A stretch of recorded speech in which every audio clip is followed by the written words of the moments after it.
الله ولي الذين آمنوا يخرجهم من الظلمات إلى النور والذين كفروا أولياؤهم الطاغوت يخرجونهم من النور إلى الظلمات.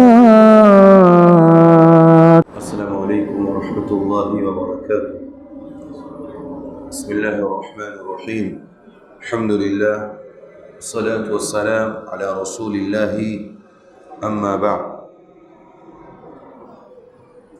أعوذ بالله من الشيطان الرجيم. بسم الله الرحمن الرحيم. رب اشرح لي صدري ويسر لي أمري واحلل عقدة من لساني يفقه قولي. اللهم رب زدني علما. آمين. سبحانك لا علم لنا إلا ما علمتنا إنك أنت العليم الحكيم. محترم بھائیوں، بزرگوں، نوجوان ساتھیوں، پیارے بچوں، ماں اور بہنوں، 29ویں پارے کی تفسیر و خلاصہ آپ کے سامنے پیش کیا جا رہا ہے۔ اس پارے کا آغاز سورۃ الملک سے ہوتا ہے۔ سورہ ملک ایسی سورت ہے، اس کی بہت ساری احادیث کے اندر فضیلتیں، چند فضیلتیں میں آپ کے سامنے پیش کرنا چاہ رہا ہوں۔ پہلی فضیلت یہ ہے، اللہ کے نبی صلی اللہ علیہ وسلم نے فرمایا کہ اللہ کی کتاب میں ایک ایسی سورت ہے جس کی 30 آیتیں ہیں، یہ آدمی کی سفارش کرے گی یہاں تک کہ اس کو بخش دیا جائے گا۔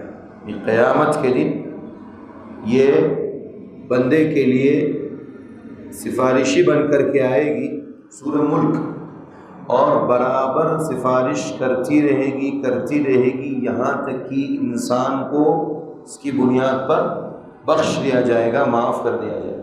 اس سے سورہ ملک کی اہمیت اور اس کا مقام، اس کی قدر معلوم ہوتی ہے، اور ہمیں ہر رات اس سورت کی تلاوت کرنی چاہیے۔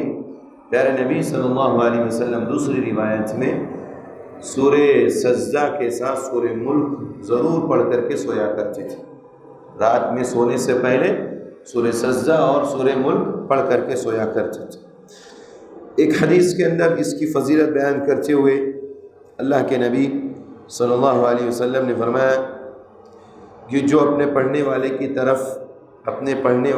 طرف سے لڑے گی، یعنی جو شخص اس کو پڑھ کر کے سوتا ہے یا اس کی تلاوت اکثر و بیشتر کرتا ہے سورہ ملک کی، تو یہ اپنے پڑھنے والے کے تعلق سے حجت کرے گی یہاں تک کہ وہ جنت میں داخل ہو جائے گا۔ اللہ اکبر! یعنی اتنی حجتیں کرے گی، اللہ اس کو بخش دے، اللہ اس کو بخش دے، اللہ اس کو بخش دے، اس نے میرے لیے وقت نکالا تھا، میری تلاوت کے لیے وقت نکالا، اتنی حجتیں کرے گی یہاں تک کہ اس بندے کو بخش کر کے اللہ تعالیٰ اسے جنت میں داخل کرے۔ سبحان اللہ! ایک روایت میں، ایک حدیث کے اندر سورہ ملک کی فضیلت کو اللہ کے نبی نے جو بیان فرمایا کہ ہی المانعہ من عذاب القبر، جو شخص رات میں پڑھ کر کے اسے سوتا اور اس رات اس کا انتقال ہو جاتا ہے یا دن میں، تو اللہ تبارک و تعالیٰ اس سورت کی برکت کی وجہ سے اسے عذاب قبر سے بچا لیتا ہے۔ اللہ! عذاب قبر یہ یقینی چیز، اور کسی کو بھی ہو سکتا ہے، چاہے وہ مسلمان ہو، کافر ہو، کسی کو بھی ہو، اس میں کوئی وہ نہیں ہے۔ لیکن اگر کسی نے سورہ ملک کی تلاوت کی اور اس تلاوت کے بعد رات میں سونے کے بعد صبح کے وقت میں یا دن میں یا رات میں اس کا انتقال ہو گیا، تو اللہ کے نبی فرماتے ہیں صلی اللہ علیہ وسلم کہ یہ سورت کے پڑھنے کی وجہ سے وہ عذاب قبر سے بچا لیا جائے۔ اسی طرح سے اللہ کے نبی صلی اللہ علیہ وسلم نے مانع القبر جو کہا، یعنی قبر کے عذاب سے بچانے والی چیز، اس سلسلے میں بعض اہل علم کا اختلاف ہے کہ کہتے ہیں کہ یہ سورت کے تعلق سے یہ حدیث یہ صحیح فضیلت نہیں ہے، لیکن راجح بات یہ ہے کہ یہ حدیث صحیح ہے، اور جو بھی رات میں سورہ ملک کی تلاوت کرے گا اس بندے کو اللہ تبارک و تعالیٰ قبر کے عذاب سے بچا لے۔ سورہ ملک کی ابتدا اللہ تبارک و تعالیٰ نے بہت ہی پیارے انداز میں فرمائی۔ اللہ نے کہا تبارک الذی بیدہ الملک وہو علی کل شیء قدیر، بابرکت ہے وہ ذات، اللہ رب العزت کی ذات بابرکت ہے۔ جو ذات بابرکت ہو اس کے نام سے اگر کسی چیز کی ابتدا ہو تو سوچئے کہ اس کی زندگی میں کتنی برکتیں ہوں۔ سبحان اللہ۔ جو ذات بابرکت ہے، اللہ رب العزت کی ذات بابرکت ہے، اس کے نام سے اگر کسی چیز کی کسی کام کی ابتدا کی جائے، شروعات کی جائے تو اس کام میں کتنی برکتیں ہوں گی ہم تصور نہیں کر سکتے۔ اس لیے سورہ ملک کی تلاوت ضرور کیا کیجیے۔ اللہ نے کہا بابرکت ہے وہ ذات جس کے ہاتھ میں تمام طرح کی ملکیت اور بادشاہت۔ اللہ کے ہاتھ میں کوئی بھی دنیا کا بادشاہ نہیں، دنیا کا حاکم وقت نہیں۔ اللہ تبارک و تعالیٰ قیامت کے دن کہے گا للہ الملک للہ الواحد القہار، انا الملک، میں بادشاہ ہوں۔ این ملوک الارض، کہاں ہیں زمین کے بادشاہ؟ اپنے آپ کو حاکم وقت کہنے والے لوگوں پر ظالم و ظلم کرنے والے ظالم کہاں ہیں؟ اللہ تبارک و تعالیٰ تنہا بادشاہ ہے، اسی کے ہاتھ میں ساری قدرت ہے۔ کسی کو وقتی طور پر دنیا میں پاور اگر دے دیتا تھوڑے وقت کے لیے تو انسان کو اس پر اترانا اور گھمنڈ اور تکبر نہیں کرنا چاہیے، بلکہ اس کے مقابلے میں انسان کو اور اللہ کی عبادت کرنی چاہیے کہ تمہیں اللہ نے دنیا کے اندر ایسے لوگوں میں سے چنا جس کو کچھ پاور دیا، اختیار دیا، کچھ کرنے کی طاقت دی۔ یعنی جو پاور اللہ تبارک و تعالیٰ کا ہے، خاص اللہ کے ہاتھ میں ساری ملکیت، اس ملکیت کا اللہ تبارک و تعالیٰ نے ایک پاور، ایک حصہ، صرف ذرہ تمہیں دنیا کے اندر دیا، تمہیں اس پاور کا صحیح استعمال کرنا چاہیے۔ اللہ دیکھنا چاہتا میرا بندہ اس پاور کا استعمال صحیح جگہ کرتا ہے یا نہیں، یا پھر ظلم کرتا ہے۔ تو اس کی بنیاد پر ایسے لوگوں کو اپنے لیے یہ چیز فخر کے لیے سمجھنا چاہیے، خوشی کے لیے سمجھنا چاہیے کہ اللہ نے مجھے ان لوگوں میں سے چنا ہے کہ جن کو اللہ نے کچھ پاور دیا، کچھ اختیار دیا۔ ورنہ دنیا میں ہر کسی کو اللہ پاور اختیار نہیں دیتا، ورنہ دنیا قائم نہ رہ سکتی۔ اگر ہر کسی کو بادشاہ بنا دیتا تو نوکر کون رہتا، نوکری کون کرتا؟ اور سب کو نوکری دے دیتا، سب کو نوکر بنا دیتا تو پھر بادشاہت کس کے ہاتھ میں ہوتی ہے، حکومت کس کے ہاتھ میں، حکومت کون چلاتا؟ تو یہ نظام اللہ رب العزت کا بہت ہی پیارا ہے۔ اگر کسی کو اللہ رب العزت حکومت اور بادشاہت عطا فرماتا ہے تو ایسے لوگوں کو خوش ہونا چاہیے اور اس کا صحیح استعمال کرنا چاہیے۔ سورہ ملک میں ایک آیت کریمہ ایسی ہے جس کے اندر اللہ نے موت و حیات کا تذکرہ کیا۔ دنیا میں موت بھی ہے، زندگی بھی ہے۔ اللہ نے کہا الذی خلق الموت والحیات لیبلوکم ایکم احسن عملا۔ اب کوئی سوال کر سکتا ہے کہ بھائی جب اللہ نے یہ طے کر دیا ہے، تقدیر لکھی جا چکی ہے، تقدیر کے مطابق انسان کو ملے گا، اور اسی طرح سے موت لکھی جا چکی ہے، زندگی لکھی جا چکی ہے، تو پھر یہ موت اور زندگی کو پیدا کرنے کا کیا مطلب؟ دنیا جب فانی ہے، دنیا کا خاتمہ ہونے والا ہے، آخرت ہمیشہ کے لیے۔ کوئی ملحد، کوئی بھی کسی بھی مذہب کا ماننے والا ہم سے اور آپ سے سوال کرے، پوچھے کہ پھر اللہ نے موت و حیات کو پیدا کیوں کیا، تو اللہ اس کا جواب دیتا ہے۔ اس سوال کا جواب نہایت ہی اچھے اور پیارے انداز میں کہتا ہے کہ لیبلوکم ایکم احسن عملا۔ یہ موت و حیات کو پیدا کرنے کا مقصد یہ نہیں ہے کہ خالی دنیا میں انسان اپنا وقت گزارے اور کہے کہ مجھے تو موت آنی ہے، چھوڑو کیا کروں، دنیا میں مجھے اللہ نے دنیا کی زندگی دی ہے، زندگی ہے ٹھیک ہے، گزار لوں گا، کیسے بھی کاٹنا ہے، بس کاٹنا ہے۔ نہیں، اللہ نے کہا لیبلوکم ایکم احسن عملا۔ دنیا میں اللہ نے زندگی بھی اس لیے دی تاکہ تمہاری جانچ پڑتال کرے۔ اللہ کہتا ہے تمہیں جانچوں، تمہیں پرکھوں کہ تم عمل میں کیسے ہو، تمہارے عمل کیسا ہے، اچھے عمل والے کون ہیں اور برے عمل والے کون ہیں۔ اللہ یہ جانچنا چاہتا ہے، یہ پرکھنے کے لیے اللہ نے موت و حیات کو آزمائش کے لیے بنایا۔ گویا کہ ایک مومن کے لیے زندگی آزمائش اور موت بھی آزمائش ہے۔ مومن کے لیے دونوں چیزیں آزمائش ہے، اور اس کے مقابلے میں کافر کے لیے پوری زندگی، پوری لائف اس کے لیے آزمائش ہے۔ لہذا انسان کو اس موت و زندگی کو غنیمت سمجھ کر کے اس لائف میں جتنی زیادہ ہو سکے اللہ کی عبادت کرنی چاہیے۔ سورہ ملک میں آگے ایک آیت کریمہ ایسی ہے، اللہ تبارک و تعالیٰ کہتا ہے، اللہ تبارک و تعالیٰ پر غیبی طور پر ایمان رکھنے کا بہت بڑا ثواب ہے۔ ہم نے اللہ کو نہیں دیکھا، کسی نے دیکھا دنیا میں؟ نہیں دیکھا۔ ہم تو وہ لوگ ہیں جنہوں نے نبی کو بھی نہیں دیکھا، جو نبی اللہ کی معرفت کے لیے آئے اور قرآن لے کر کے آئے، قرآن جیسی عظیم کتاب لے کر کے آئے، ہم تک پہنچا دیا لوگوں نے، ہم نے تو اس نبی کو بھی نہیں دیکھا، اس کے باوجود ہم اس نبی پر ایمان رکھتے ہیں، اللہ کی ذات پر ایمان رکھتے ہیں۔ ایسے لوگوں کے بارے میں خوشخبری ہے، اللہ کہتا ہے ایسے میرے بندے جو مجھے بغیر دیکھے ایمان لاتے ہیں مجھ پر اور میرے نبی پر، ان الذین یخشون ربہم بالغیب لہم مغفرۃ واجر کبیر، ایسے لوگوں کے لیے بخشش کا وعدہ ہے۔ اے نبی صلی اللہ علیہ وسلم ایسے میرے بندوں کو خوشخبری دے دیجئے، ایسے ایک ایک میرے بندے بخش دیے جائیں گے، اور ساتھ ہی ساتھ اجر کبیر یعنی بڑا اجر ان کو دیا جائے، یعنی جنت کی شکل میں ان کو بہت بڑا اجر دیا جائے گا۔ اس کے تعلق سے مفسرین نے دو معنی ذکر فرمائے، دو باتیں ذکر فرمائی۔ ایک بات تو یہاں پر جیسا کہ میں نے بتایا کہ اللہ کو بغیر دیکھے ایمان لانا اور اللہ کے اوپر ایمان لانا اور رسول پر بھی بغیر دیکھے ایمان لانا، یہ بہت بڑی فضیلت کی بات ہے۔ جو لوگ ایسا کرتے ہیں اور ایسا ایمان رکھتے ہیں، ایسے لوگوں کے لیے بخشش بھی ہے اور ایسے لوگوں کے لیے اجر کبیر بھی ہے، ایک بات۔ دوسری بات یہ ہے، اللہ تبارک و تعالیٰ نے اس آیت کریمہ میں ایسے لوگوں کو خوشخبری دی جو تنہائی میں اللہ تبارک و تعالیٰ کو، اللہ کا خوف اور دل میں اللہ کا تقوی رکھ کر کے خشیت سے اللہ سے ڈرتے اور روتے ہیں۔ اکیلے میں، تنہائی میں، کوئی نہیں دیکھ رہا ہے اور وہ اور اس کا رب ہے، بندہ اپنے رب سے یہ کہتا ہے، التجا کرتا ہے، اس کا خوف، اللہ تیرا خوف ہے، تیرا ڈر میرے دل میں ہے۔ آنکھیں اس کی اشکبار ہو جاتی ہیں، آنکھوں سے آنسو جاری ہوتے ہیں، اس لیے کہ وہ میرا رب ہے اور رب میں تیرے سامنے کھڑے ہونے سے ڈرتا ہوں۔ وَلِمَنْ خَافَ مَقَامَ رَبِّهِ جَنَّتَانِ، اللہ اس لیے میں تیرے سامنے آنسو بہا رہا ہوں۔ اللہ کہتا ہے جو بندہ میرا بندہ اس لیے روتا ہے اور اس لیے خوف کھاتا ہے، ڈرتا ہے، اللہ کہتا ہے اس کے لیے بخشش ہے اور ایسے لوگوں کے لیے اجر کبیر۔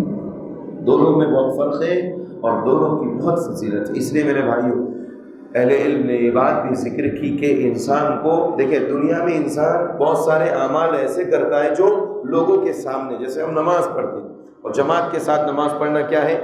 واجب ہے، ضروری، فرض ہے۔ اس کے بغیر انسان اگر نماز پڑھتا ہے تو اس کی نماز قبول نہیں ہوتی، اور اگر مجبوری کی صورت میں ادا کرتا ہے تو اسے وہ ثواب حاصل نہیں ہوگا جو جماعت کے ساتھ۔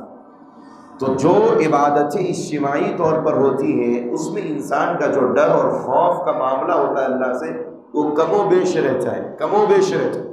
لیکن انسان اگر پرسنل اگر اللہ کی عبادت کر رہا ہے، تنہائی میں اللہ کے سامنے کھڑا ہے، تو پھر اس کے اور اس کے رب کے درمیان کوئی دوسرا نہیں، اس کے یہاں خوف اور اللہ کے ڈر اور خشیت کا معاملہ بہت زیادہ بڑھ جاتا ہے۔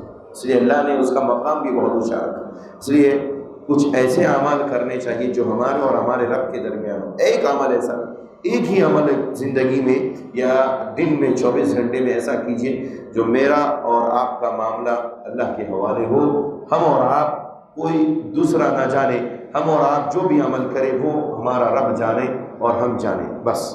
دنیا بعض اہل علم کہتے ہیں کہ یہاں تک چھپانا چاہیے کہ آپ کی ہمارے گھر کی خواتین بھی نہ جانیں، بیوی بھی نہ جانیں۔ ایسا کچھ عمل ہو، کوئی عمل ہونا چاہیے جس کے اندر میرے اور آپ کے رب کے درمیان کوئی اور نہ ہو۔ اس کے بعد اختصار سے چونکہ پیش کرنا ہے ہمارے درمیان اور بھی کچھ کام باقی، سورہ قلم کے تعلق سے مفسرین نے یہ بات ذکر کی، قلم کی قسم اللہ نے کیوں کھائی؟ اللہ کا تعالیٰ مخلوق کی قسم کھا سکتا ہے، جائز ہے، اس میں کوئی حرج کی بات نہیں۔ قلم سے مراد کون سا قلم ہے؟ تو مفسرین نے ایک بات تو یہ کہی کہ وہ قلم جس کو اللہ نے سب سے پہلے پیدا کیا، اس کی قسم کھائی۔ دوسری بات یہ ذکر کی کہ قلم سے مراد وہ قلم جس نے لوح محفوظ میں یعنی ساری تقدیروں کو لکھا، اس قلم کے اللہ نے قسم کھائی، چونکہ جس چیز سے تقدیر لکھی جا رہی ہو، اتنی بڑی کائنات کی، ظاہر سی بات ہے اس قلم کا بھی بہت اونچا مقام۔ اور مفسرین نے یہ بات بھی ذکر کی کہ جنرل بات ہے، قلم سے مراد قلم جس سے لکھا جاتا ہے، بہرحال کوئی بھی چیز ہو، اللہ نے قلم کی قسم کھا کر کے اس کے بعد آنے والی کچھ چیزوں کے بارے میں، اس کی اہمیت کے بارے میں ذکر کیا۔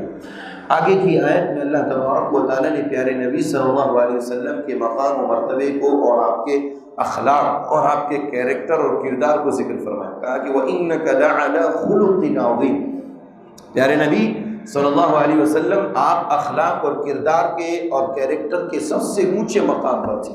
ایک نبی جو داعی اور مبلغ ہوتے ہیں، ان کے ساتھ ساتھ ان کی کیریکٹر اور ان کے اخلاق اور اخلاقی صفات بھی بہت اچھی ہونی چاہیے۔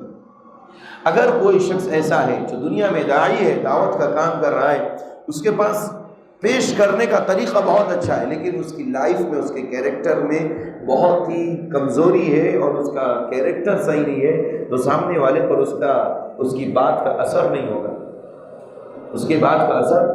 تو انبیاء علیہ السلام کو اللہ تبارک و تعالیٰ نے ویسے بہت ہی اچھا کیریکٹر کا مالک بنایا، لیکن پیارے نبی صلی اللہ علیہ وسلم کو خاص طور پر اخلاق کے تمام اعلیٰ مقام پر بنا، یعنی اخلاق کے جتنے مقام ہیں ان تمام میں سب سے اونچے مقام پر آپ کو رکھا، تاکہ آپ پوری انسانیت کے لیے جو ہدایت اور رہنما اور رہبر بنا کر کے بھیجے گئے، آپ کو دنیا دیکھ کر کے قبول کر لے۔ اس لیے بہت سارے آپ نے دیکھا ہوگا کہ واقعات ہمارے سامنے موجود ہیں کہ کتنے ایسے لوگ آپ کے اخلاق اور کردار اور کیریکٹر سے خوش ہو کر کے دائرہ اسلام میں داخل ہو گئے، اور کافر اور مشرک دنیا میں کیا کہتے ہیں کہ اسلام تلوار کی زور پر پھیلا۔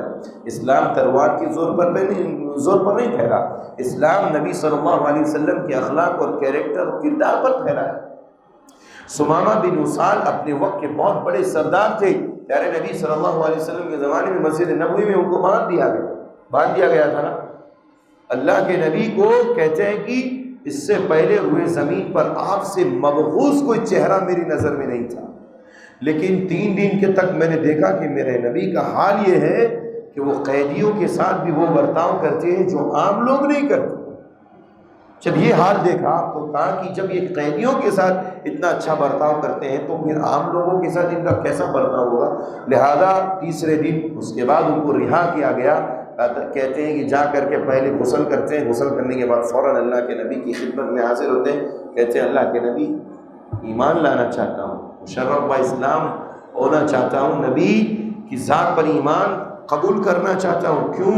آپ کے اخلاق اور کیریکٹر سے میں اتنا زیادہ متاثر ہوا کہ جو چہرہ مجھے پہلے بہت مبغوض اور ناپسندیدہ تھا، روئے زمین پر آج کے بعد سے، اسلام لانے کے بعد سے، اللہ کے نبی سے بڑھ کر، آپ کے چہرے سے بڑھ کر کوئی چہرہ مجھے نظر نہیں آیا۔ سبحان اللہ، یہ آپ کے کیریکٹر اور کردار کا ہی کمال تھا۔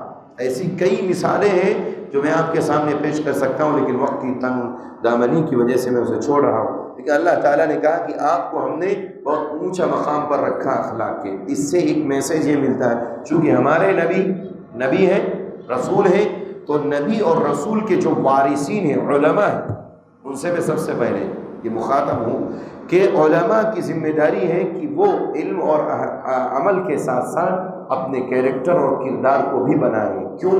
نبی صلی اللہ علیہ وسلم داعی مبلغ ہونے کے ساتھ ساتھ آپ کے اعمال بھی اچھے ہونے کے ساتھ ساتھ آپ کا کیریکٹر بھی بہت اچھا تھا۔ یہ بات واضح طور پر ہمارے سامنے کھل کر کے آتی ہے کہ داعی کو جہاں داعی ہونا چاہیے، جہاں اچھے اعمال کرنے والا ہونا چاہیے، وہیں اچھا کیریکٹر کا مالک بھی ہونا چاہیے، تاکہ آپ کی دعوت اچھے انداز میں لوگوں پر اثر انداز ہو۔ اسی طرح سے دنیا کے اندر جتنے بھی متبع سنت ہیں، جتنے لوگ اپنے آپ کو امت محمدیہ میں شامل کرتے ہیں اور اپنے آپ کو کہتے ہیں کہ ہم محمدی ہیں، ان کی ذمہ داری ہے کہ وہ نبی صلی اللہ علیہ وسلم کے اخلاق اور کیریکٹر اور کردار کو اپنی لائف میں لانے کی کوشش کریں۔ کیوں؟ آج مسلمانوں سے ایک غلط میسیج یہ جاتا ہے کہ ہم اسلام کو دیکھیں کہ مسلمان کو دیکھیں۔ کیوں؟ کیونکہ مسلمان ایسا ہے، معاف کیجئے، مسجد میں آنے تک تو بہت اچھا ہے، لیکن جب معاملات ہوتے ہیں تو ایک غیر مسلم کے ساتھ خاص طور پر جب معاملات ہوتے ہیں، مسلمانوں میں تو بہت بگڑا ہوا معاملہ ہے۔ ایک صاحب مجھے بھی 2-3 روز پہلے آ کر کہنے لگے، ایک بزرگ انسان بیچارے گاڑی سے اگر ہو گئی ہوگی آپس میں کچھ ایکسیڈنٹ کا معاملہ ہو گیا ہوگا ہلکا، ایک نوجوان اتر کر کے مار پیٹ کرنا شروع کر دیا۔ بھائی رمضان کا مبارک مہینہ ہے، سامنے والے بزرگ انسان ہیں، ان کو روزے سے دیکھ کر کے ویسے ہی ان کو کہہ دینا ٹھیک ہے، اور کہتے ہیں کہ میری غلطی نہیں، غلطی اسی کی تھی، اس مسلمان کی، اور ٹوپی لگا ہوا مار دیا اتر کر کے، بزرگ انسان کے اوپر ہاتھ اٹھا۔ من لم يعقر كبيرنا ولم يرحم صغيرنا فليس منا، یہ اخلاق ہے ہمارے نبی کا۔ ہمارے نبی نے کہا جو ہمارے بزرگوں کا، ہمارے قوم کے بڑے لوگوں کا احترام نہ کرے، ان کی توقیر نہ کرے، ان کی عزت نہ کرے، اور چھوٹوں پر شفقت اور رحمت نہ کرے، وہ ہم میں سے نہیں ہے، وہ محمدی نہیں، وہ نبی صلی اللہ علیہ وسلم کے طریقے پر نہیں۔ اور اگر اس کو ہم تاکیدی جملے میں کہا جائے تو یہ دائرہ اسلام سے بھی خارج کر دیتا معاملہ، فلیس منا کا لفظ۔ اس لیے میرے بھائیوں، اخلاق اور کردار کو بنانا بہت ضروری ہے۔ مسلمان سے متنفر ہے، اور غیر مسلموں کو ہم کیسے اپنے سے قریب کریں گے، اسلام سے کیسے قریب کریں گے؟ اس لیے اپنا کیریکٹر بنانے کی بہت ضرورت ہے میرے بھائیوں۔ اس وقت مسلمانوں کو میں عام طور پہ دیکھیں، سب سے پہلے میں نے داعیوں کو اس لیے کہا کیونکہ وہ انبیاء کے وارث علماء، ان کو اپنے اخلاق اور کردار میں بہت اچھا ہونا چاہیے۔ اور بہت سارے لوگ آپ سے الجھنے کی کوشش کریں گے، لیکن آپ کا معاملہ ایسا ہونا چاہیے کہ ہر چیز کو خندہ پیشانی کے ساتھ پیش کر دیجئے اور نظر انداز کر دیجئے، کیونکہ اخلاق آپ کا ایسا ہے تو آج نہیں تو کل آپ کی جیت پکی ہے، آپ کی جیت پکی ہے۔ نبی اکرم صلی اللہ علیہ وسلم کو لوگوں نے بہت ستایا، لیکن آپ نے کبھی اپنے اخلاق اور کردار سے کبھی کسی کو تکلیف نہیں دی، یہاں تک کہ آپ نے یہ بات ذکر کی انما بعثت لاتمم مکارم الاخلاق۔ حدیث میں کہا، اللہ کے نبی خود کہتے ہیں کہ میں مکارم اخلاق یعنی بہترین اخلاق اور کیریکٹر کو پورا کرنے کے لیے دنیا میں آیا۔ مجھ پر اخلاق کریمانہ کی ساری چیزیں ختم ہو جاتی ہیں۔ تو اللہ تعالیٰ نے نبی اکرم صلی اللہ علیہ وسلم کو اخلاق کے اتنے اونچے مقام پر فائز کیا۔ ہماری ذمہ داری ہے کہ ہم اس نبی کے امتی ہیں، ہمارے اندر بھی وہ کیریکٹر اور اخلاق ہونا چاہیے، اور عفو و درگزر کا معاملہ بہت زیادہ ہونا چاہیے اس وقت، کیونکہ ہمارے معاملات اور سماج کے اندر جو معاملات ہیں اس میں بہت مسائل رہتے ہیں، اور پڑوسیوں کے ساتھ، گھر والوں کے ساتھ، اور بھی بہت سارے سماج کے لوگوں کے ساتھ، منڈی میں، بازار میں، مارکیٹ میں، ہر جگہ بہت سارے مسائل رہتے ہیں۔ اس میں عفو و درگزر کا اگر ہم معاملہ کرتے ہیں تو نبی صلی اللہ علیہ وسلم سے بڑھ کر کوئی عفو و درگزر کرنے والا نہیں تھا، ہم بھی کریں انشاءاللہ۔ اس اخلاق سے ہمارا بہت اچھا میسج اور پیغام جائے۔ اس کے بعد ایک واقعہ بیان کیا جا رہا ہے۔ ایک باپ تھا جو صنعاء کے اندر رہتا تھا، یمن کے اندر۔ اس باپ کے پاس 2 باغات تھے، یا ایک باغ تھا۔ اس باپ کی یہ خصوصیت تھی، نیک باپ تھا، نیک شریف انسان تھا، کہ جب بھی اس مال میں سے یا اس باغ سے جو پھل آتا تھا وہ غریبوں میں پہلے تقسیم کرتا تھا، غریبوں میں بھی دیا کرتا تھا، اپنا بھی کھاتا، گھر والوں کو بھی کھلاتا، باپ کی جو ضرورتیں اس کے اوپر بھی خرچ کرتا، ساتھ ہی ساتھ غریبوں، مسکینوں اور قوم کے لوگوں پر بھی خرچ کیا۔ باپ کا انتقال ہو گیا، انتقال ہونے کے بعد جب یہ باغ بچوں کے حصے میں آتا ہے وراثت میں، تو بچوں کے پاس جب فصل کٹنے کا وقت آتا تو وہی مساکین اور وہی غرباء اور فقراء لوگ جو باپ کے پاس آیا کرتے تھے ان کے پاس بھی آئے، آپ کے والد صاحب ہمیں اتنا مال دیا کرتے، یہاں سے چلے جاؤ، جو ملتا تھا اب تمہیں کچھ ملنے والا نہیں، سمجھ میں آیا، یہاں سے چلے جاؤ۔ ان کو دھتکار دیا، بیٹوں نے منع کر دیا، اب نہیں دینے والے ہم تم کو۔ اللہ رب العزت کو ان کی یہ ادا پسند نہیں ہے۔ کیوں؟ اللہ جب مال دے رہا ہے تو تمہیں خرچ کرنے میں کیا حرج ہے؟ کہ وہ کوشش تو یہ کرنی چاہیے تھی، اچھا ہے میرے والد صاحب بہت اچھا نیک کام کرتے تھے، چلو ہم ان کے صدقے جاریہ کے طور پہ یہ کام جاری رکھتے، کرنا تو یہ چاہیے تھا، لیکن سارے بددین تھے، ان کو اس دین دھرم سے کچھ نہیں، قرآن و سنت سے کچھ نہیں مطلب تھا۔ انہوں نے کہا کہ اب تمہیں ایک چونی بھی نہیں ملے گی، ہمارے باپ کے پاس جو ملتا تھا وہ ملتا تھا، اب تمہیں نہیں ملے گی۔ اللہ کو ان کی ادا پسند نہیں آئی۔ فصل تیار تھی اور انہوں کو معلوم تھا کہ یہ کس وقت آتے ہیں، صبح کے وقت آتے ہیں کہ شام کے وقت لینے کے لیے آتے ہیں۔ انہوں نے ایک دن پلان کر لیا کہ اب ہمارا جو باغ بالکل تیار ہے، فصلیں تیار ہیں، چلو رات ہی میں اتار لیتے ہیں یا صبح کے وقت میں اتار لیتے ہیں۔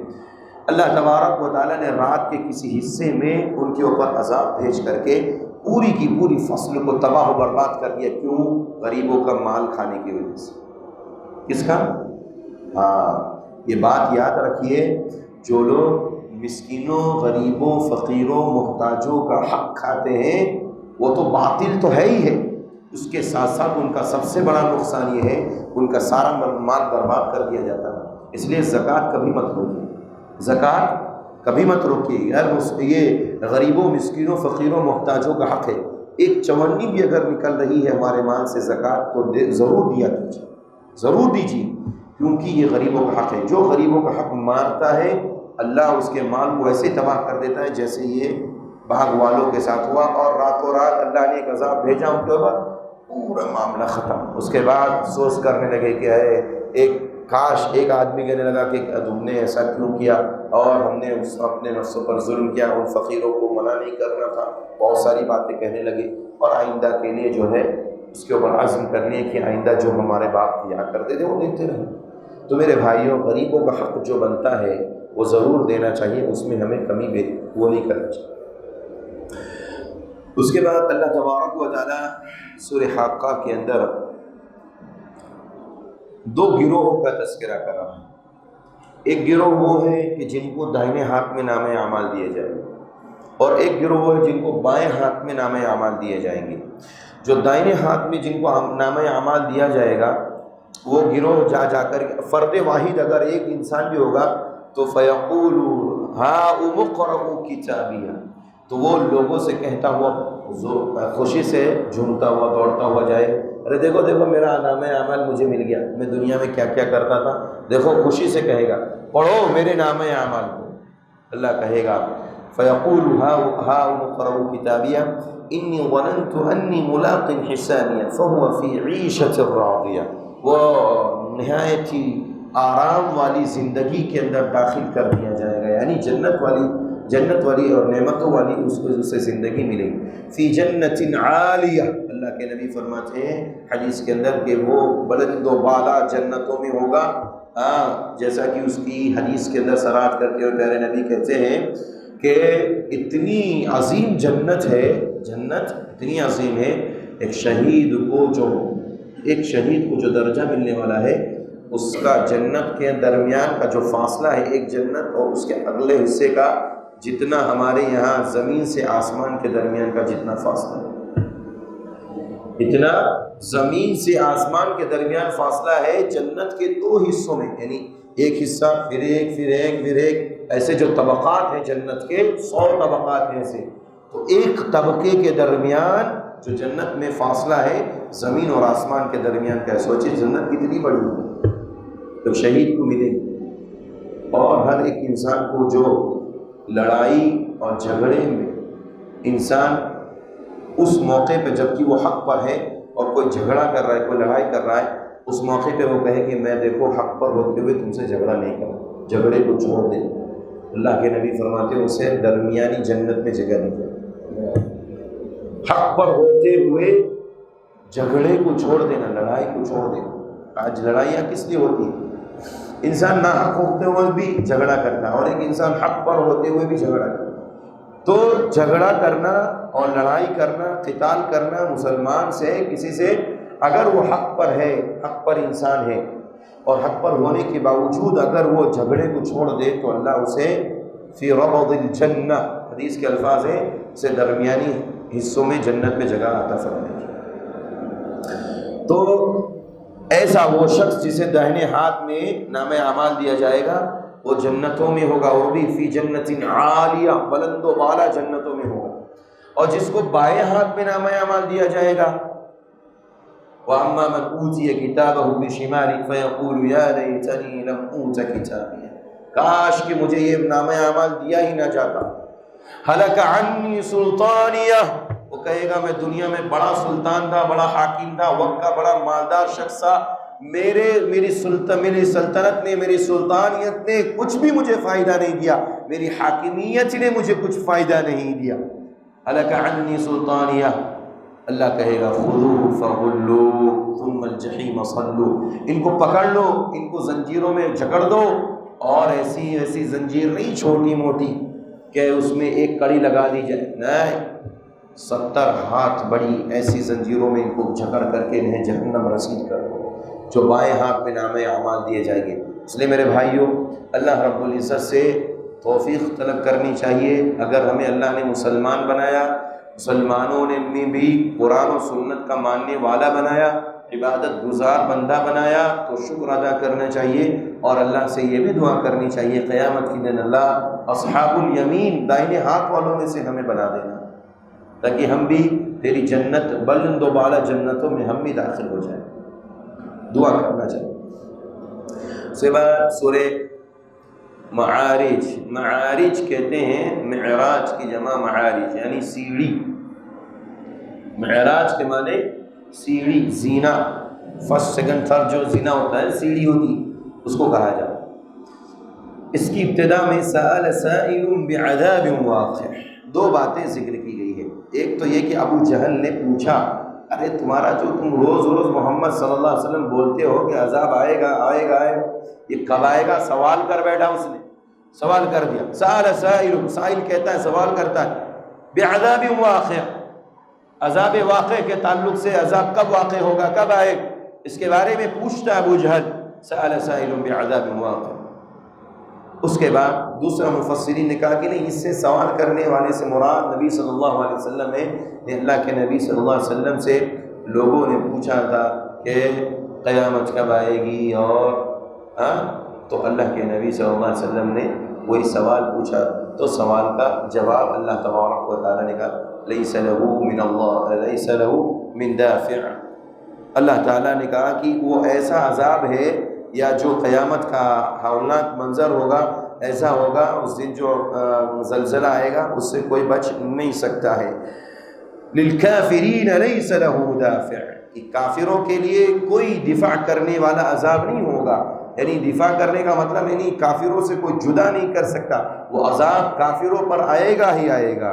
من اللہ ذی المعارج، اور اللہ کی طرف سے جو سیڑھیوں والا ہے، یعنی اللہ تبارک و تعالیٰ کے بارے میں ایک صفت ذکر کی جا رہی ہے کہ اللہ جو سیڑھیوں والا ہے، اس کی طرف سے یہ عذاب رہے گا اور یہ کافروں پر آئے گا۔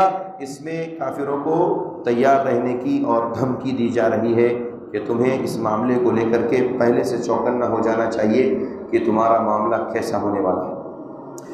اللہ نے آگے کہا کہ ایک دن کے اندر، صرف ایک دن کے اندر، کان مقدارہ 50,000 سنہ، جس کی مقدار 50,000 سال ہوگی، فرشتے ان تمام چیزوں کو لے کر کے نازل ہوتے ہیں یا چڑھتے ہیں، اور فرشتوں کے ساتھ ساتھ جبرائیل امین بھی۔ تو یہ فی یومن کا لفظ جو اللہ تبارک و تعالیٰ نے استعمال کیا، اس کے مفسرین نے 4 معنی ذکر فرمائے، یعنی جس طرف فرشتے اور روح یعنی جبرائیل امین چڑھتے ہیں ایک دن میں، جس کی مقدار 50,000 سال۔ اب یہ 50,000 سال کا جو ایک دن ہوگا، وہ کون سا دن ہوگا جس میں سارے لوگ کے فیصلے کیے جائیں گے لوگوں کے؟ تو ایک تو یہ بتایا گیا کہ اس کا معنی کہ اس سے مراد وہ مسافت ہے جو عرش عظیم سے اسفل سافلین، یعنی زمین کا جو آخری حصہ ہے، جو 7 طبقات ہیں زمین کے بھی، جیسے 7 آسمان ہے ویسے 7 زمین بھی ہے، تو زمین کا جو آخری حصہ ہے وہاں سے لے کر کے عرش معلیٰ تک، عرش عظیم تک کی جتنی مسافت ہے، یہ فی یومین سے اس کی مسافت مراد ہے، یعنی اتنا لمبا وہ دن ہوگا، اتنا لمبا دن ہوگا۔ ایک بات تو یہ۔ دوسری بات یہ ہے کہ یہ جو 50,000 سال کی جو مسافت طے کرنے کی بات ہوئی ہے، اس میں یہ دنیا کی مدت مراد ہے، یعنی دنیا کے 50,000 سال کے برابر وہ دن ہوگا۔ 50,000 سال کی جو بات کی گئی ہے وہ دنیا کی مدت ہے۔ ابھی ہم لوگ کتنے سال؟ 100 سال، 200 سال، جتنی بھی زندگی گزاریں لوگ، 2000 کتنا چل رہا ہے؟ 22۔ تو ایسے ہی اللہ تعالیٰ نے جو دنیا کے جو اوقات اور دنیا کے جو سال متعین کیے ہیں، ایسے 50,000 سال اتنے ہوں گے، اتنے میں اللہ تبارک و تعالیٰ کافروں کا حساب کرے گا، اور فی یومین میں یہ دنیا کی مدت شامل ہے۔ تیسرا قول یہ ہے کہ نہیں، دنیا سے لے کر کے آخرت کے درمیان کا جو فاصلہ ہے یہ فی یومین سے مراد ہے، یعنی دنیا جب سے شروع ہوئی اور جب ختم ہوگی آخرت، تک، تب تک کا جو فاصلہ ہے یہ فی یومن میں داخل ہے 50,000 سال کے بعد، یہ ہے اصل اتنی لمبائی ہوگی 50,000 سال کی۔ چوتھا قول جو سب سے زیادہ راجح ہے کہ ایک دن 50,000 سال کا جو ہوگا وہ کہاں کون سی، تو وہ ہے ایک دن جو 50,000 سال کا ہوگا وہ قیامت کے دن، وہ قیامت کے دن کا ایک دن 50,000 سال کے برابر کا ہوگا۔ تو 50,000 سال کا جو قیامت کا دن ہوگا وہ کافروں کے لیے نہایت ہی بوجھ ہوگا، وہ ایسا لگے گا کہ کتنے سال گزار دیے، 50,000 سال گزار دیے، ابھی تک دن ختم ہی نہیں، اور ان کا حساب و کتاب کیا جائے گا، اللہ ان کا حساب و کتاب لے گا۔ کافر بہت پریشان ہوں گے، ایک دن ان کا 50,000 سال کا۔ البتہ مومن اور مسلمان کے لیے حساب و کتاب بہت بڑی خوشی کی بات ہے، مومن اور مسلمان کے لیے ان کا حساب و کتاب خالی ایک نماز کے وقت کے درمیان میں ہو جائے۔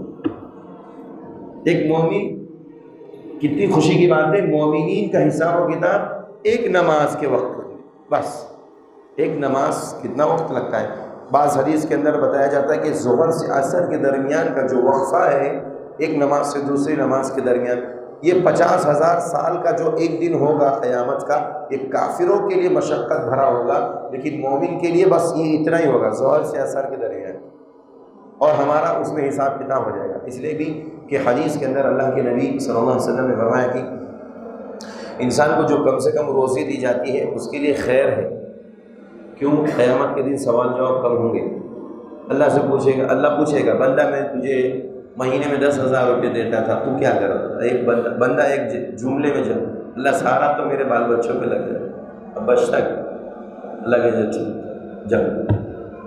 جاؤ جنت، ہو گیا حساب کتاب۔ کتنا ٹائم لگا؟ کتنا ٹائم لگا؟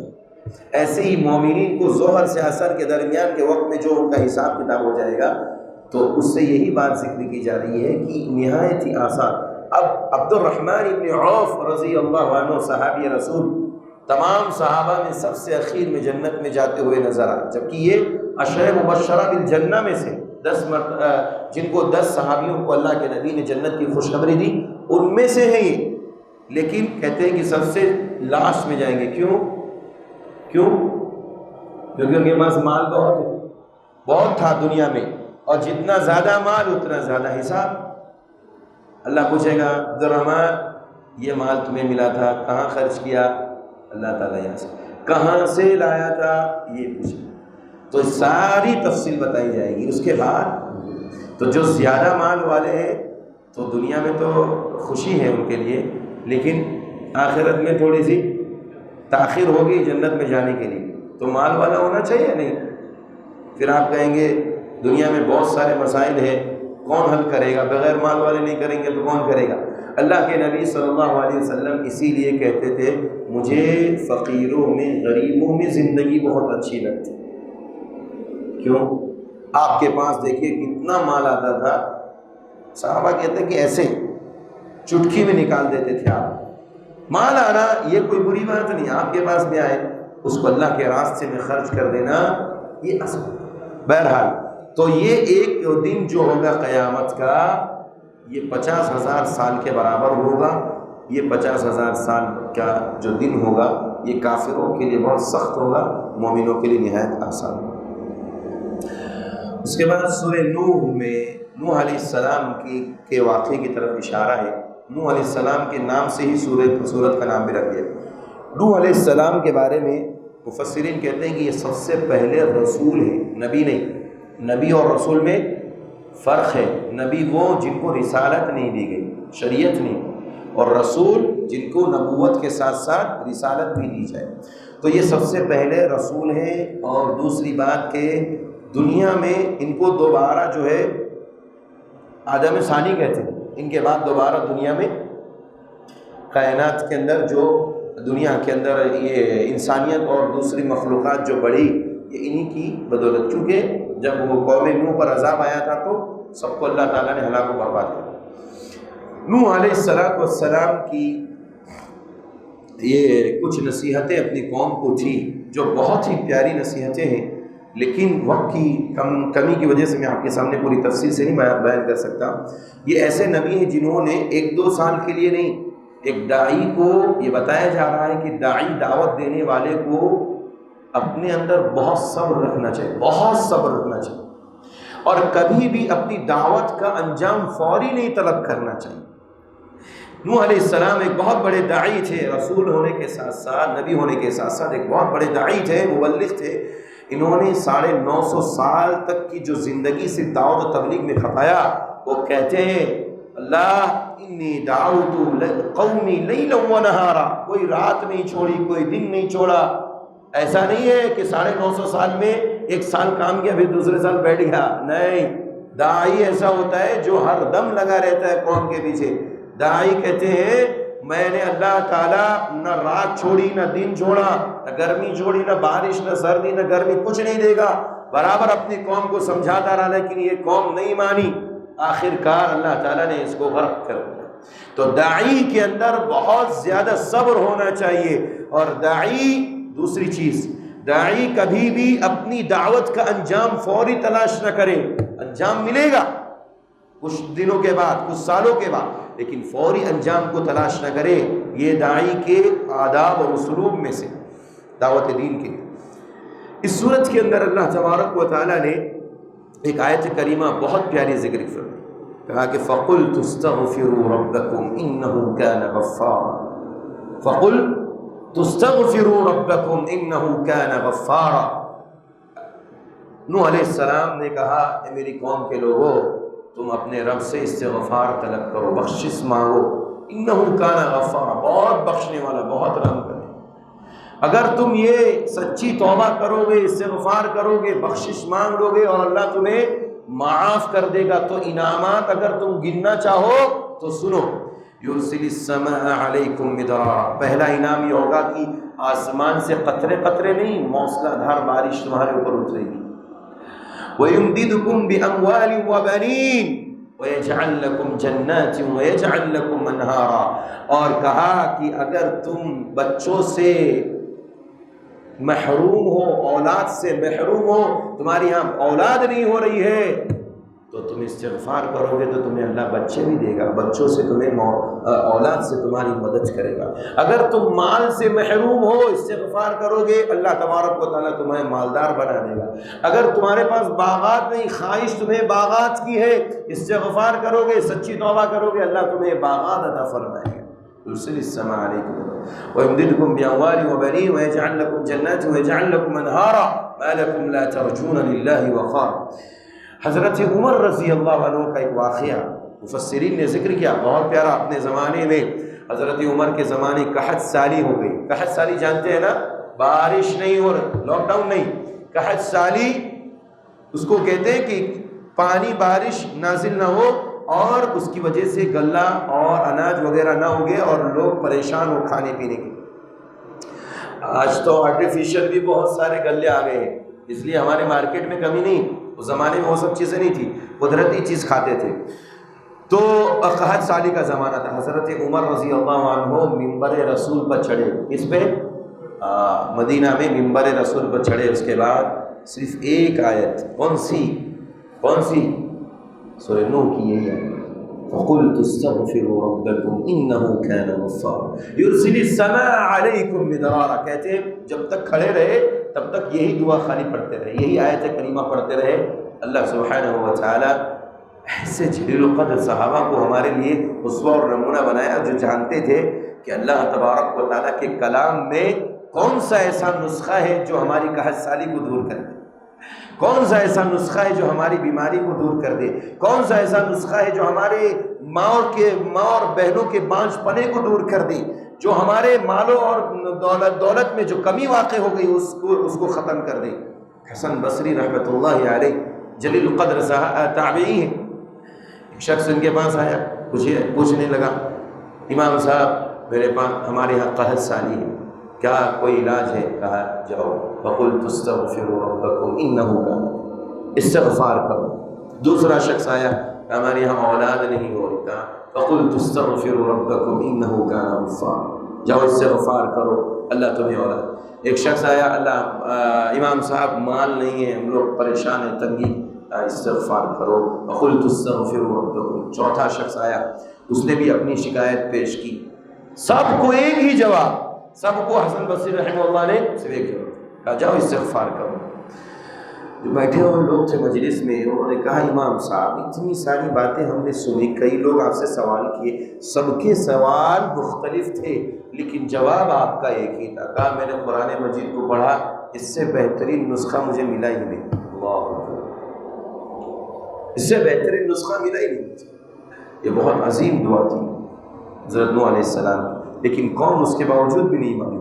لہذا اگر کوئی بانجھ پنے کا شکار ہے، کسی کے ہاں اولاد نہیں ہو رہی، یہ دعا ضرور پڑھا کریں۔ مال میں کمی اور تنگی ہے، یہ دعا پڑھیے۔ قحط سالی ہے، بارش نہیں ہو رہی، یہ دعا پڑھیے۔ اور ابھی ضرورت ہے، دنیا میں اور بھی بہت ساری چیزیں حاصل کرنا چاہتے ہیں، یہ دعا ضرور پڑھا کریں۔ اس کے بعد سورہ جن، سورہ جن کے تعلق سے آپ واضح طور پر یاد رکھیں کہ جو سورہ احقاف میں بتایا گیا کہ وادی نخلا میں اللہ کے نبی کی جنوں سے ملاقات ہوئی، تو وہاں پر یہ تفصیل نہیں تھی کہ اللہ کے نبی صلی اللہ علیہ وسلم کو بتایا گیا، کیسے بتایا گیا، یہ جنات ہے نہیں ہے۔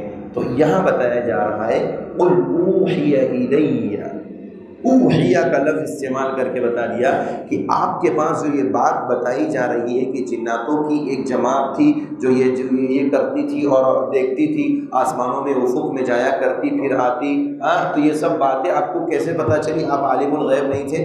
قل اوحی الی، آپ پر جو ہے ہم نے وحی کر کے بتا دیا کہ یہ ساری چیزیں جو آپ کو معلوم ہوئی اور جناتوں کی جو بھی ہے وہ سب آپ کو وحی کے ذریعے بتائی جا رہی ہے۔ آگے اللہ تعالیٰ نے سورہ مزمل کے اندر اللہ کے نبی صلی اللہ علیہ وسلم جو ہے وحی کے بعد تھوڑے سے گھبرائے ہوئے لیٹے ہوئے رہتے تھے چادر اوڑھ کر کے، اس موقع پر نصیحت کرتے ہوئے اللہ تعالیٰ نے کہا یا ایھا المزمل قم اللیل الا قلیلا، اے کملی والے، چادر اوڑھنے والے، اٹھ جا، اب وہ سونے کے دن چلے گئے، سونے کے دن چلے گئے۔ قم اللیل الا قلیلا، رات میں اٹھ کر قیام کر۔ اللہ کے نبی صلی اللہ علیہ وسلم کے بارے میں مفسرین کہتے ہیں اس آیت کے بعد اور اس حکم کے بعد اللہ کے نبی صلی اللہ علیہ وسلم پر قیام اللیل، رات کی نماز واجب تھی، چھوڑ نہیں سکتے ہمارے نبی۔ اس لیے میرے بھائیوں، یہ چیز جو ہم اور آپ پڑھ رہے ہیں، کر رہے ہیں، قیام اللیل کا اہتمام، یہ بہت بڑی چیز ہے، اس کا اہتمام کرنا چاہیے۔ اور اسی طرح سے سورہ مدثر کے اندر بھی کہا گیا، سورہ مدثر جب پہلی وحی نازل ہوئی، اللہ کے نبی صلی اللہ علیہ وسلم نے جب جا کر کے ڈر کر کے حضرت خدیجہ کو واقعہ بتایا تو اللہ کے نبی صلی اللہ علیہ وسلم اوڑھ کر کے سوئے ہوئے چادر، اور پھر اس کے بعد کئی دنوں تک جو ہے وحی نہیں آئی، آپ گھبرائے ہوئے ڈرے ہوئے تھے۔ اس موقع پر آپ جبریل امین کو آسمان کے اوپر کرسی پر بیٹھا ہوا دیکھا، اپنی اصلی شکل میں 600 پر تھے، کتنے؟ 600 پر۔ دیکھیں فرشتوں کو بھی اللہ تعالیٰ نے فوقیت دی ہے اور ان میں بھی فوقیت ہے اور الگ الگ فوقیت ہے۔ جبریل امین کے کتنے پر ہیں؟ 600۔ اور سورہ فاطر میں اللہ تعالیٰ نے کہا الحمدللہ فاطر السماوات جاعل الملائکۃ رسلا اولی اجنحۃ مثنی وثلاث ورباع، کسی فرشتے کے 2 ہیں، کسی کے 3 ہیں، کسی کے 4۔ فرشتوں میں بھی اللہ تعالیٰ نے تفاوت رکھا، ایسے انسانوں میں بھی اللہ نے کسی کو مالدار بنایا، کسی کو غریب، کسی کو درمیان، کسی کو کارا، کسی کو گورا، یہ اللہ کی طرف سے۔ تو اللہ کے نبی صلی اللہ علیہ وسلم نے اس موقع پر لکھا اور اس کے بعد آپ کو یہ صورت دی گئی یا ایھا المدثر قم فانذر، کھڑے ہو جائیے، آپ لوگوں کو ڈرائیے، اب سونے کا وقت ختم، اب جگائیے، اب جگانے کا وقت آ گیا۔ داعی کی ذمہ داری ہے کہ وہ دعوت دینے کے لیے ہمہ وقت تیار رہے، اور جب دعوت دینے کا معاملہ آ جائے اور داعی بن جائے تو پھر ایسے لوگوں کی نیندیں کم ہو جانی چاہیے۔ یہ پیغام ہے۔ سورہ قیامہ بھی ایک اہم صورت ہے، اس کے اندر اللہ تبارک و تعالیٰ نے پوری قیامت کی منظر کشی کی ہے کہ قیامت کیسے ہوگی۔ اللہ نے اپنی قدرت کا جلوہ اس میں ایسا دکھایا، کہا کہ یہ دنیا یہ سمجھتی ہے کہ ہم دوبارہ کیسے انسان کو زندہ کریں گے، کوئی مشکل نہیں، اگر یہ پور الگ ہو جائے، یہ کور، اس کو کور بولتے ہیں، دیکھیں یہ انگلی کے پور، اللہ کہتا ہے ہم اس کو بھی جمع کرنے پر قدرت رکھتے ہیں۔ تم تو بہت بڑی ذات ہو، تمہارے ہاتھوں کی انگلیوں کے پوروں کو اللہ کہتا ہے ہم جمع کرنے کی قدرت ہے۔ سورۃ قیامہ۔ اس لیے کبھی بھی جو ہے اللہ رب العزت کی ذات سے نا امید نہیں ہونا چاہیے، اور آخرت سے، قیامت سے کبھی غافل نہیں ہونا چاہیے۔ سورہ دہر، سورہ وہ صورت ہے جس کو اللہ کے نبی صلی اللہ علیہ وسلم جمعہ کے دن فجر کی نماز میں دوسری رکعت میں پڑھا کرتے تھے۔ اس میں جنتیوں کے تعلق سے خوب باتیں کی گئی ہیں۔ سورہ دہر کو انسان کو ہمیشہ پڑھنا چاہیے ترجمے کے ساتھ، تاکہ ایک خوشی ملے کہ کیا کیا اللہ رب العزت نے جنت میں ہمارے لیے تیار کر رکھا ہے، کیا کیا نعمتیں۔ اس لیے خاص طور پر جمعہ کے دن فجر کی نماز میں دوسری رکعت میں پڑھی جاتی ہے۔ اس میں ایک آیت ہے، اللہ تبارک و تعالیٰ نے آخری آیت میں کہا وَمَا تَشَاءُونَ إِلَّا أَن يَشَاءَ اللَّهُ إِنَّ اللَّهَ كَانَ عَلِيمًا حَكِيمًا يُدْخِلُ مَن يَشَاءُ فِي رَحْمَتِهِ يُدْخِلُ مَن يَشَاءُ فِي رَحْمَتِهِ، اللہ جسے چاہتا ہے بندوں میں سے اپنی رحمت میں داخل کر دیتا ہے۔ اور یہاں بھی رحمت سے مراد جنت ہے، یہاں رحمت سے مراد جنت ہے۔ اللہ اپنی رحمت خاصہ میں جسے چاہتا ہے داخل کر دیتا ہے۔ سورہ مرسلات کی ابتدائی آیات کے تعلق سے بھی مفسرین نے کہا کہ یہ سورہ مرسلات اس وقت نازل ہوئی، عبداللہ ابن مسعود کہتے ہیں کہ ہم لوگ خیمے میں تھے اور اللہ کے نبی صلی اللہ علیہ وسلم پر یہ سورت نازل ہوئی، اور نازل ہو رہی تھی، اور اللہ کے نبی ہم کو پڑھ کر کے سنا رہے تھے۔ اس درمیان ایک سانپ نکلا۔ کیا نکلا؟ سانپ۔ اب اللہ کے نبی نے کہا مار دو اس کو، جیسے مارنے کے لیے گئے جب تک وہ غائب ہو گیا، نکل گیا۔ تو اللہ کے نبی صلی اللہ علیہ وسلم کو یہ سورہ مرسلات بھی اس موقع پہ دی گئی جب اللہ کے نبی صلی اللہ علیہ وسلم صحابہ کے ساتھ خیمے میں تھے، غالباً عمرہ کے موقع پہ تھے۔ اللہ کے نبی صلی اللہ علیہ وسلم کو سورہ مرسلات کے اندر بھی قیامت کی منظر کشی کی گئی ہے، قیامت کے تعلق سے، اور بہت ساری چیزوں کو گنا کر کے وَوَيْلٌ لِّلْمُكَذِّبِينَ کا لفظ استعمال کیا۔ اس میں ایک آیت کریمہ ایسی ہے، اللہ تبارک و تعالیٰ نے فرمایا خوشی کے طور پر ان المتقین فی ظلال وعیون، کہ متقی لوگ ظلال یعنی سایوں میں ہوں گے، وعیون اور چشموں میں ہوں گے۔ جنت کے اندر متقی لوگوں کو اللہ تعالیٰ سایوں، دیکھیں جنت میں ویسے دھوپ نہیں ہوگی، گرمی نہیں ہوگی، نہ بہت زیادہ ٹھنڈی ہوگی نہ گرمی، بلکہ درمیانی رہے گا۔ اللہ تعالیٰ جانتا ہے کیسا رہے، لیکن دھوپ نہیں رہے گی، پھر سائے کی کیا ضرورت ہے؟ اللہ تعالیٰ اس پہ انسان کی خواہش ہوتی ہے نا، چلو تھوڑا سائے میں بیٹھتے سکون اتنا۔ ان المتقین فی ظلال وعیون، متقی لوگ سائے میں ہوں گے۔ سبحان اللہ، قرآن کا اسلوب دیکھیے کتنا پیارا ہے۔ اس لیے ہمیں قرآن مجید کو پڑھنا چاہیے، سمجھنا چاہیے، اس کے اوپر عمل کرنے کی کوشش کرنی چاہیے۔ اللہ تعالیٰ سے دعا ہے اللہ تعالیٰ ہم سب کو حسن عمل کی توفیق عطا فرمائے۔ اللہ تعالیٰ جو کچھ سنا ہے ہمیں اس پر عمل کرنے کی توفیق عطا فرمائے۔ جب تک اس دنیا میں زندہ رکھے ایمان پر زندہ رکھے، جب خاتمہ ہو ایمان پر ہو۔ انشاءاللہ زندگی رہے گی تو کل آخری پارے کی اگر چاند نہیں ہوا تو تصویر ضرور بھیجیں گے۔ السلام علیکم ورحمۃ اللہ وبرکاتہ۔